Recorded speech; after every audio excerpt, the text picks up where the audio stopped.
જય માતાજી મિત્રો, તમારા બધાનું અમારા વ્લોગમાં સ્વાગત છે. અને આજે અમારે રિલેટિવને ત્યાં આજે એક પ્રસંગ છે ને, તો અમારે જવાનું છે. અને અમદાવાદમાં બોપલ એરિયા છે ને, ત્યાં જવાનું છે. અહીંયાથી તો ઘણું દૂર થાય છે, 15 કિલોમીટર જેટલું થાય કાલુપુરથી. તો અત્યારે નીકળશું અને હાલો આજે તમને અમદાવાદનું બોપલ એરિયા બતાવો. મિત્રો, આ મેં ડ્રેસ લીધો હતો ને, એ પહેરી લીધો છે. ચાલો.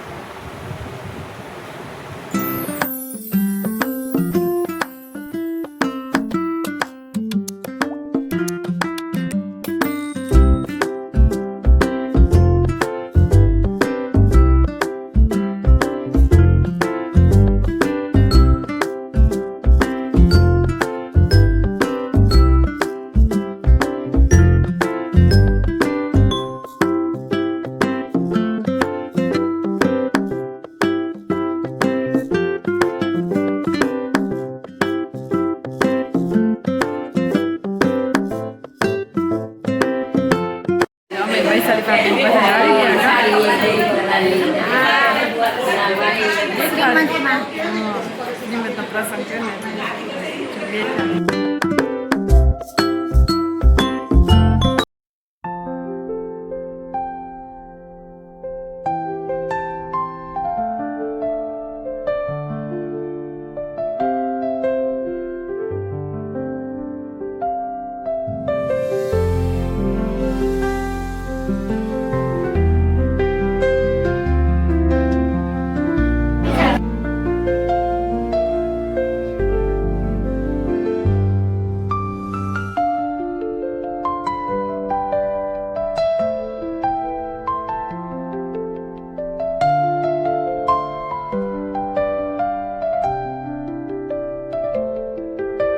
જમવાનું છે. ચાલો જો જમવાનું થઈ ગયું. જમવાનું છે. ચલો જમવાનું બધું ગ્રુપ બેસી ગયું છે.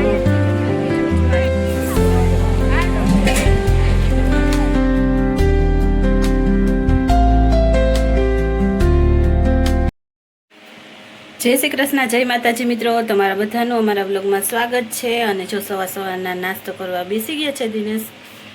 નાસ્તામાં છે ભાખરી ગરમા ગરમ, દૂધ, અને આ અત્યારમાં બનાવ્યો છે પપૈયાનો અને કાચી કેરીનો સંભારો, તળેલા મરચાં અને ભાવનગરીની પાપડી. હાલો બધા નાસ્તો કરવા. આ છે પોરબંદરની ખાજલી. જો ખાજલી બાકી રહી ગઈ છે. હાલો ચા અને ખાજલી ખાવા. ચા સાથે ખાજલી બહુ સરસ લાગે. આજે લઈ જાવી હતી દિનેશને ટિફિનમાં વઘારેલી ખીચડી. તો જો ધુમાડા નીકળે છે, હજી ગરમા ગરમ બની ગઈ છે વઘારેલી ખીચડી. ટિફિન ભરી લઈએ પછી. Good morning. ગુડ મોર્નિંગ મિત્રો. ચલો મિત્રો, નાસ્તો કરો ફટાફટ, ટાઈમ થઈ જવા આવ્યો છે. અત્યારે તો આ ગાદલાના કવર ચડાવવાના છે.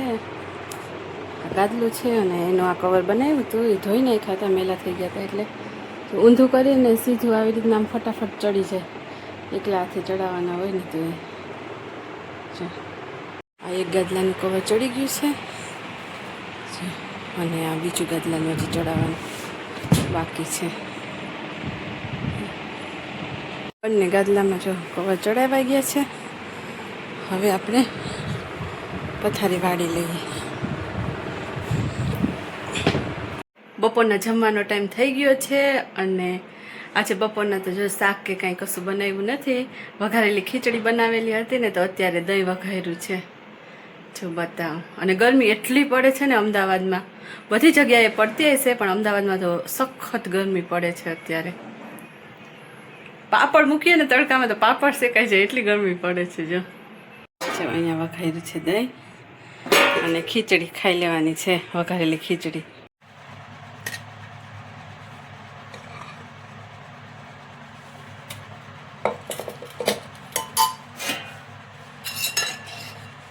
વઘારેલી ખીચડી ને એમાં નાખી દઈએ આપણે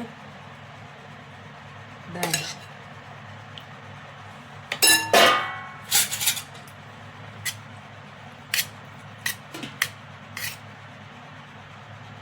ચલો મિત્ર, દહીં ને ખીચડી ખાવા લઈ લેવી. બનાવવાનું છે ઘી મલાઈમાંથી. મલાઈ ગઈકાલે રાતના કાઢી લીધી હતી ફ્રીજમાંથી અને થોડુંક દહીં નાખી અને રાખી દીધું હતું. તો જો અત્યારે આવું થઈ ગયું છે. ઉનાળામાં તો ઘી જલ્દી થઈ જાય, શિયાળામાં ના થાય. તો પહેલાં જો ઝીણીથી કરીશ, થશે તો ઠીક, નહીંતર પછી બ્લેન્ડર મારી દઈશ એટલે જલ્દી થઈ જાય. પછી બનાવી નાખીએ ઘી.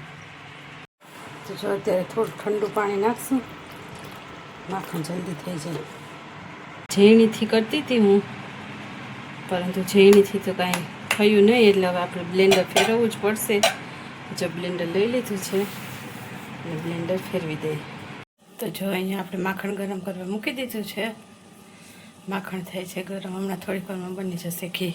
પાછા આવી ગયા છે રસોડામાં. સાંજની રસોઈનો ટાઈમ થઈ ગયો છે અને શું બનાવવું ને એ એક આપણી લેડીઝનો મોટો પ્રશ્ન હોય કે આજે જમવામાં શું બનાવવું. અને ગરમીની સિઝનમાં તો એમ થાય કે ફટાફટ રસોઈ કરીને બહાર નીકળી જઈએ. અને જો અહીંયા કેરી કાચી છે ને એ હું સુધારી અને હળદર મીઠાવાળી કરી લઉં, એટલે વિદિશાને બહુ જ ભાવે અને દિનેશને ભાવે, એટલે આવશે એટલે ખાઈ લેશે. તો ચલો શું પ્રોગ્રામ બને જમવાનો બનાવી નાખીએ. ગઈકાલે તો બનાવ્યા હતા ચણાના લોટના પુડલા. જઈએ છીએ ટંકસાળમાંથી. જો મારે વસ્તુ લેવાની છે ને મેકઅપની, એટલે જઈએ છીએ. હવે અત્યારે આવ્યા છે ટંકસાળમાં, થોડીક વસ્તુ લેવાની છે ને એટલે હવે જઈએ છીએ અમે દુકાને ગયા હતા અમે મેકઅપની વસ્તુ લેવા માટે. ચા લઈ લીધું છે બોક્સ ભરીને, ઘરે જઈને બતાવીશ શું લીધું. અત્યારે જમવાનો ટાઈમ થઈ ગયો, બહારથી જઈને આવી ગયા અને વસ્તુ બધી લઈ આવ્યા છે. શાક બનાવીને ગઈ હતી, રોટલીનો લોટે બાંધી લીધો હતો અને આવીને ફટાફટ રોટલી બનાવી, છાશ બનાવી લીધી અને હાલો જમી લઈ. જો આમાં છે રીંગણા બટાકાનું શાક અને અહીંયા બનાવી છે રોટલી અને છાશ. ચલો મિત્રો, રીંગણા બટાકાનું ભરેલું શાક.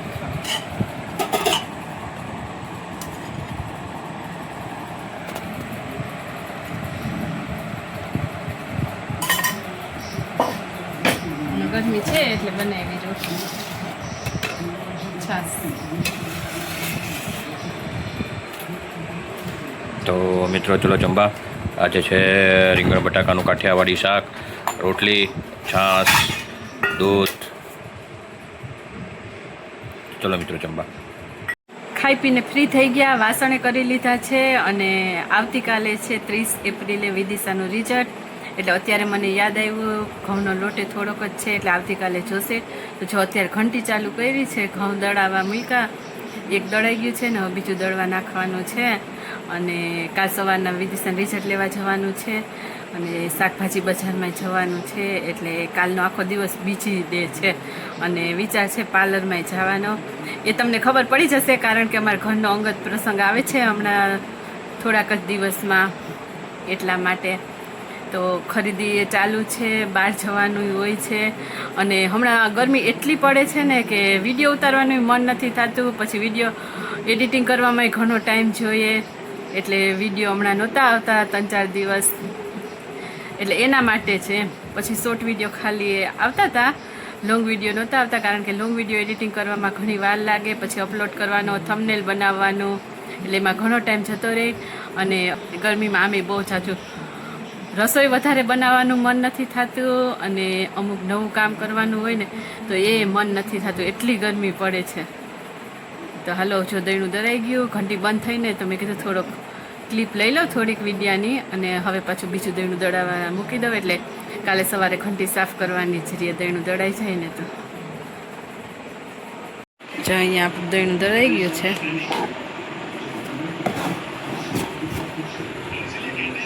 કાઢી લઈ, લોટ દળાઈ ગયો છે, કાઢી લઈએ આ ડબ્બાની અંદર. અહીંયા ઘંટીમાં દહીંનું દળાય છે. તો જો અત્યારે પાછું નાહી લીધું છે ને ત્યારે થોડી ગરમીમાં રાહત થઈ હોય ને એવું લાગે છે. અને બજારમાં ગઈ હતી શું વસ્તુ લઈ આવીને તમને બતાવું. તો મિત્રો, જો સૌથી પહેલાં તો આ લઈ રહ્યા છે કપડાં રાખવા માટે આપણે.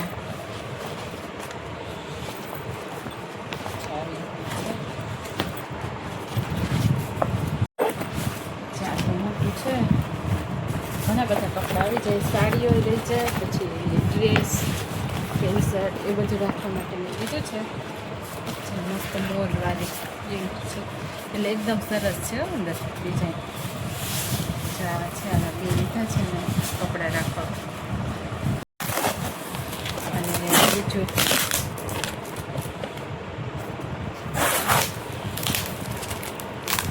તો જો બીજી આ બધી વસ્તુ લીધી છે આપણો મેકઅપનો આઈટમ. આ નીચે છે વેક્સ કરવાનું મશીન. ખોલીને બતાવ છે.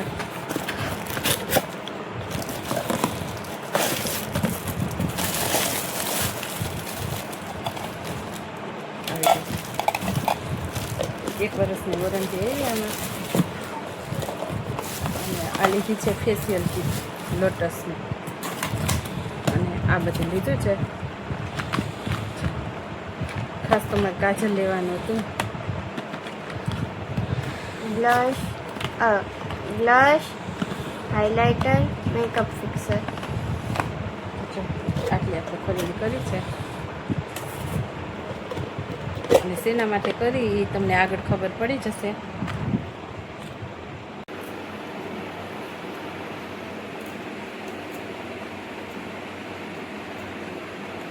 તો મિત્રો વિડીયો ગમ્યો હોય તો વિડીયોને લાઈક જરૂરથી કરજો. અમારી ચેનલને સબસ્ક્રાઈબ પણ કરજો. ફરી મળીશું આવતીકાલે એક નવા જ વિડીયોમાં. ત્યાં સુધી બધાને જય માતાજી, જય શ્રી કૃષ્ણ.